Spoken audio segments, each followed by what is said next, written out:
Bonsoir à tous, bienvenue dans votre émission, votre projet pour la Réunion. On était resté il y a 3 semaines sur une interrogation que j'avais posée. Doit-on aller vers soi ou doit-on suivre les autres? Et la question, bonsoir Guy Roger, Bonsoir, Gismi. la question, on l'avait lancée comme ça. Quel choix avons-nous vraiment? Et puis, pourquoi, qu'on le veuille ou pas, il faut aller d'abord vers soi? Ouais.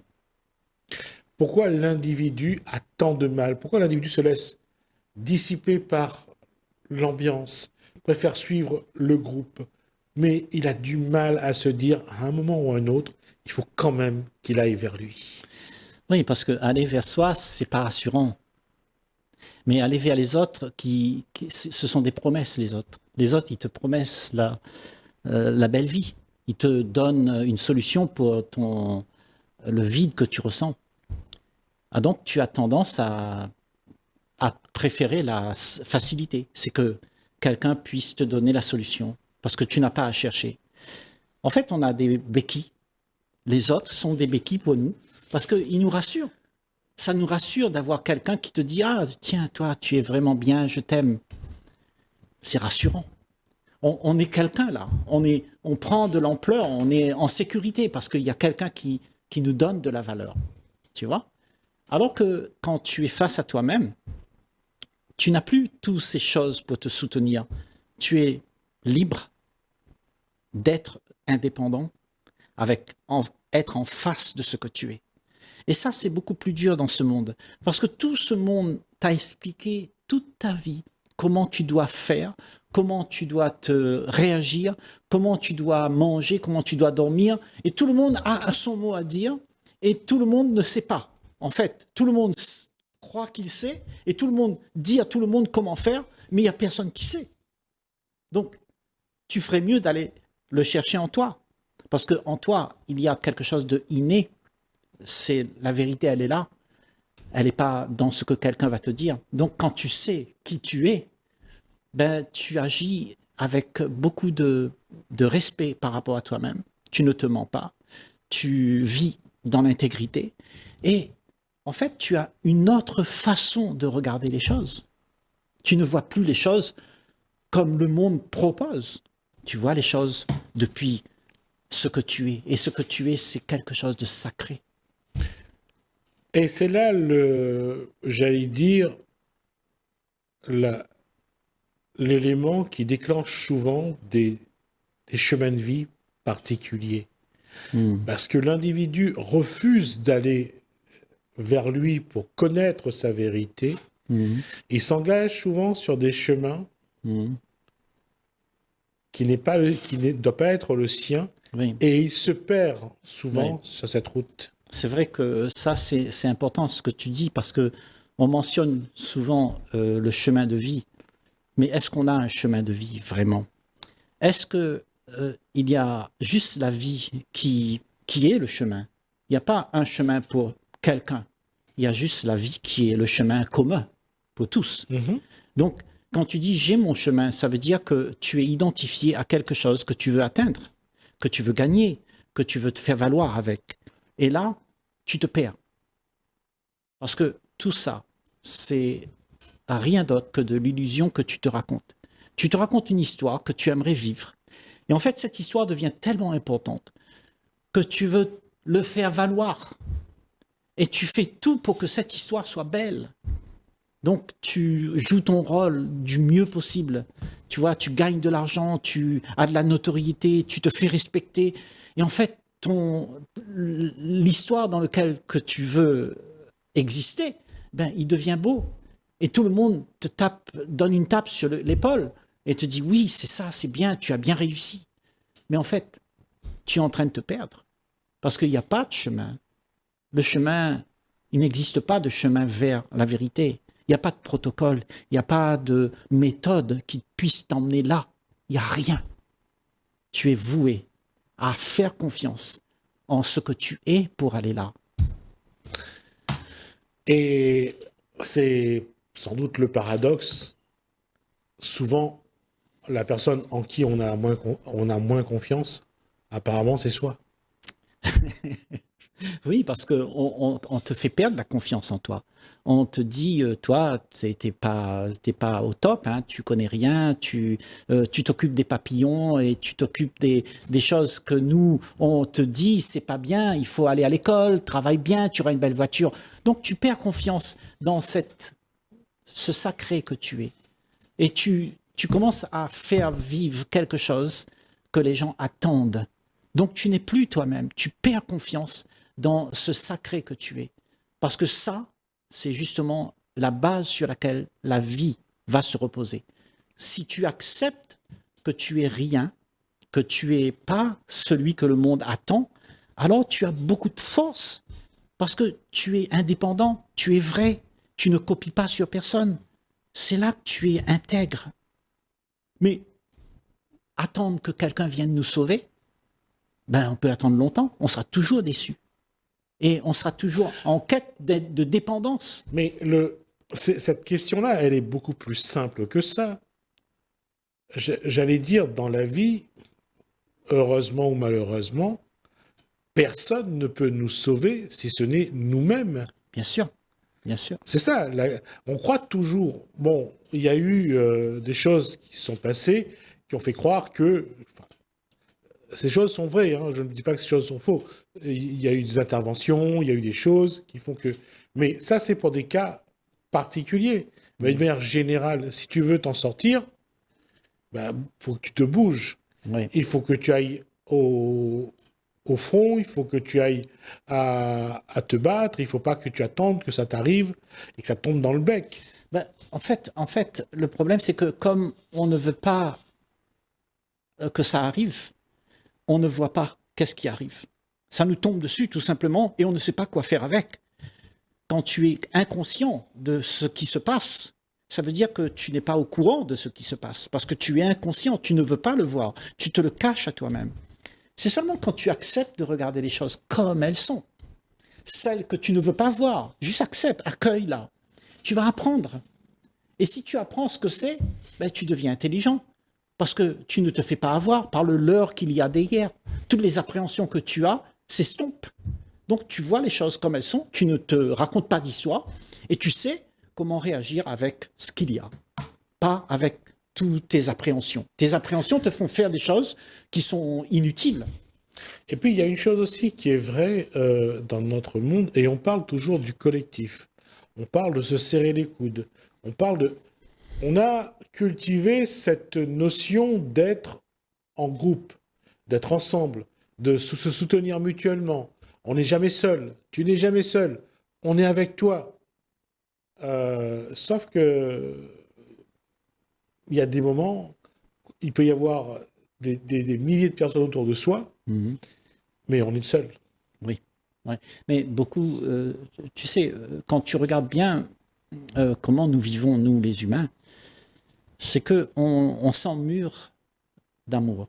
C'est-à-dire, ça c'est mon fils, oh je l'aime tellement, je vais le protéger. Donc le fils, il n'a pas le temps de voir la vie comme elle est, puisque tu le sauves tout le temps. Ça, c'est ça, l'amour qu'on porte pour toi. Tu sais, quand les gens te disent « je t'aime », tu sais, tu es mon précieux ami, c'est ça. Donc ils veulent te protéger, ils veulent t'emmurer de leur amour. Ça, c'est un petit peu l'histoire de Siddhartha. Ah. Le prince Siddhartha voulait partir, voir visiter le monde. Son père ne voulait pas qu'il voie la souffrance et qu'il voie la misère. Il l'a enfermé dans le château. C'est ça. Et sauf qu'un soir, il a trouvé le moyen de sortir. Oui. Et de découvrir ce qu'il y avait dehors. Ah. Et c'est exactement ça. Est-ce que, pour nous qui aimons nos enfants, si on les met dans une prison dorée, est-ce que ça va les protéger toute leur vie? Ça va leur donner l'impression qu'ils sont protégés, qu'ils sont en sécurité. L'impression, je dis bien, parce qu'il n'y a pas de sécurité. Quelque chose va lui arriver à ce gars. Un jour, il va mourir. Il n'y a pas de sécurité. Hein? Mais si tu te fais croire que rien ne doit t'arriver, que tu dois vivre la vie dans un monde féerique, sans jamais souffrir, mais tu es en train de te leurrer. Parce que c'est pas vrai. La vie, c'est pas ça. La vie, c'est les problèmes. Hein, quand tu te réveilles le matin, il faut quand même aller faire ta vaisselle, changer tes draps et tout ça. Ça, c'est la vie, ça. Qu'est-ce que tu crois qu'il y a à trouver? Il n'y a rien d'autre que la réalité que nous vivons tous. Mais nous cherchons quelque chose qui va nous donner un poids en moins de faire des choses qui sont monotones. Parce qu'on les fait dans la monotonie. Parce qu'on n'est pas joyeux de les faire. Parce qu'on n'est jamais joyeux. Mais quand tu acceptes d'être là avec ce qu'il y a, alors tu mets de la vie dedans. Et tout ça, ça fait que tu vis avec une autre façon de faire les choses. Tu les fais avec beaucoup d'amour, de respect. Et tout ça, ça s'appelle l'harmonie, la joie, la paix. Mais nous ne savons pas vivre comme ça. Nous cherchons quelque chose d'autre qui n'existe pas. Donc tout ce qui se passe à ton insu, ben, ça vient tu subis. Tu subis ce qui se passe à ton insu parce que tu ne l'as pas vu. Mais si tu vois le danger, alors tu es sage. Tu es sage parce que tu vois avant que ça arrive le danger. Ça, c'est la sagesse. La sagesse, c'est de voir comment sont les choses qui vont m'impacter.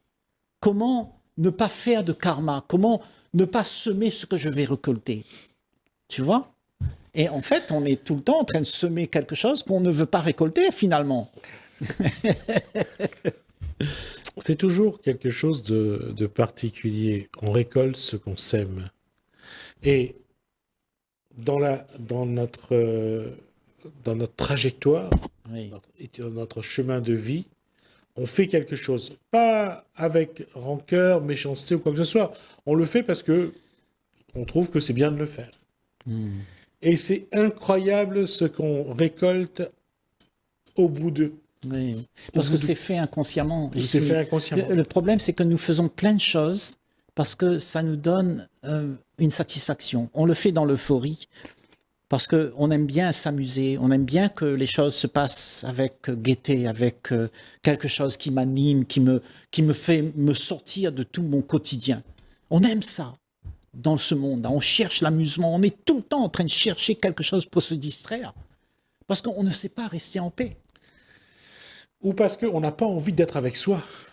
Ben, c'est ça, la paix, c'est d'être en face de toi-même, parce que quand tu es en paix, tu ne cherches plus à être ce que tu n'es pas, parce que tu es en paix avec ce qu'il y a. La paix, c'est ça, c'est de ne plus rien faire pour faire exister quelque chose qui n'existe pas, parce qu'autrement, il n'y a plus la paix. Il y a juste le problème, la cacophonie, cette envie de toujours faire en sorte que tu trouves quelque chose qui n'existe pas. Donc, il n'y a pas la paix, l'esprit n'est pas en paix. Il est toujours en réaction avec ce qui doit se passer. Donc, quand quelque chose arrive, ben, tu vas avoir une réaction parce que ça, c'est pas ce que je veux. Donc, tu es jamais en paix.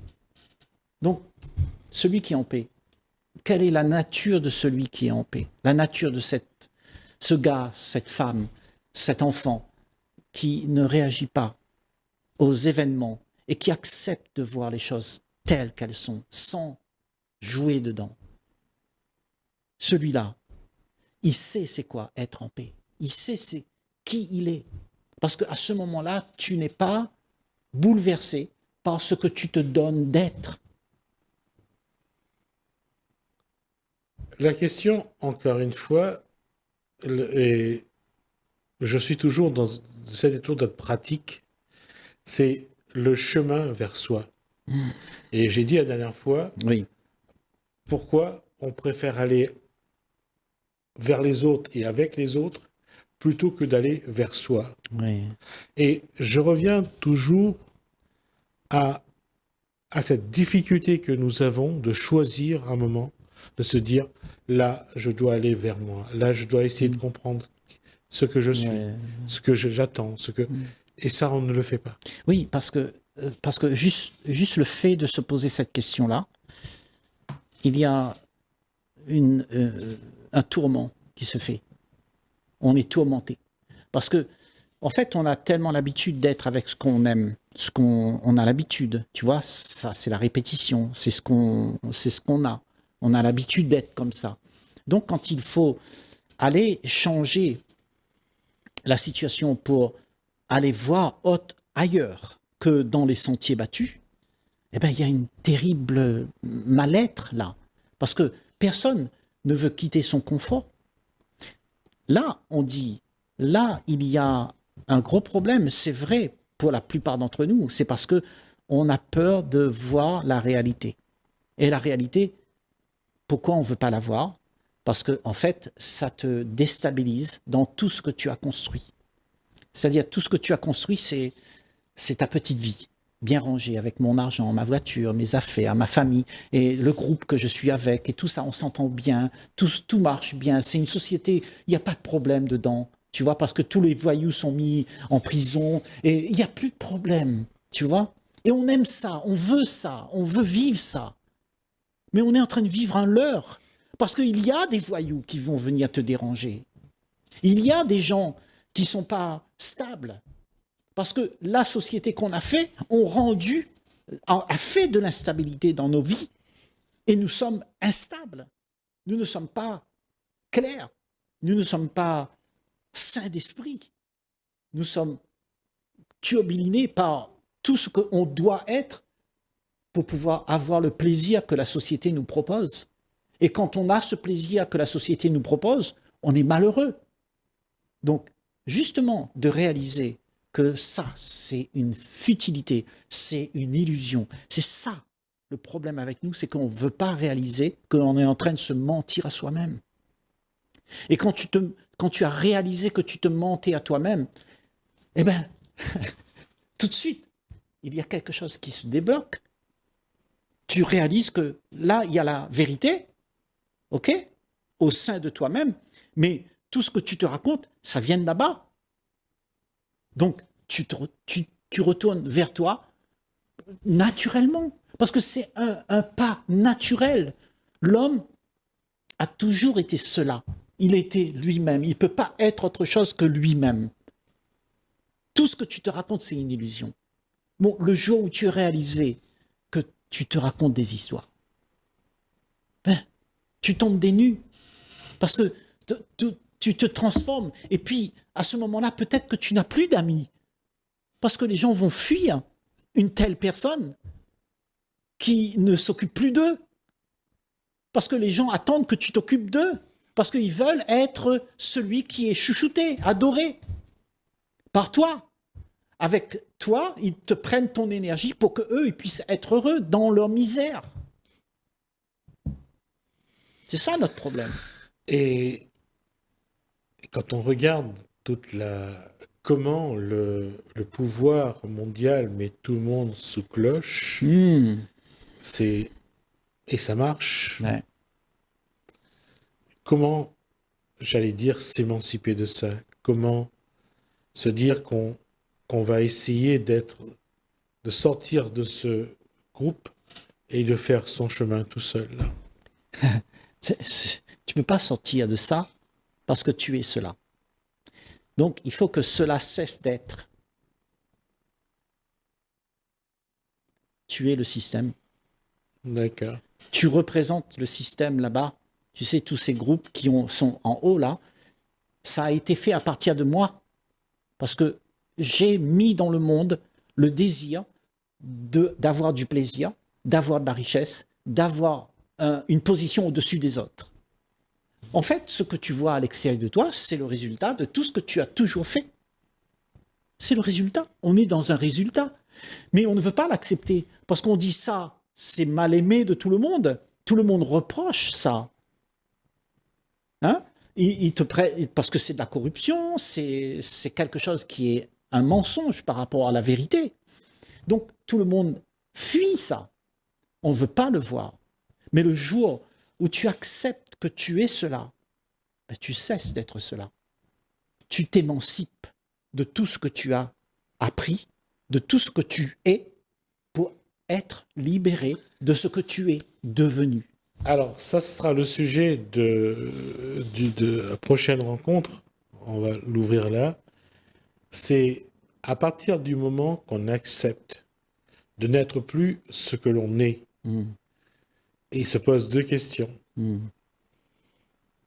D'abord, quelle est la phase suivante? On accepte, on essaye de s'émanciper de ce qui existe, de Oui. n'être pour devenir soi, Oui. quelles sont les étapes qui se mettent en place pour, j'allais dire, aller vers un changement qui nous amène à nous-mêmes. Ouais. Ben, ce changement, c'est qu'il faut qu'il y ait quelque chose qui meure. Ouais. OK? On va en parler la prochaine fois. Oui. D'accord. Pourquoi je dis, ça va être un sujet qui va être assez conséquent, parce que c'est ça la difficulté, c'est d'accepter de faire mourir ce qui est en nous. Oui. Mourir ce qui est faux et qu'on croit qui est vrai. Sauf que on croit, et donc la première étape, c'est de commencer par croire que ce qui est en nous n'est pas vrai, Oui. c'est Voilà. faux. Réaliser que ce que nous sommes, c'est un paquet de mensonges. Donc, Et nous nous sommes donnés d'être ça comme étant une réalité. En fait, on a un soi là qui est substitué à la vérité de ce qu'on est. Donc, on joue un rôle de ce que soi devrait être. merci Guy Roger, ça va être assez particulier à expliquer, à expliciter. On va essayer de faire ça dans le prochain échange. Merci à vous de nous avoir suivis. Merci Hélène, merci François, je vous dis à bientôt.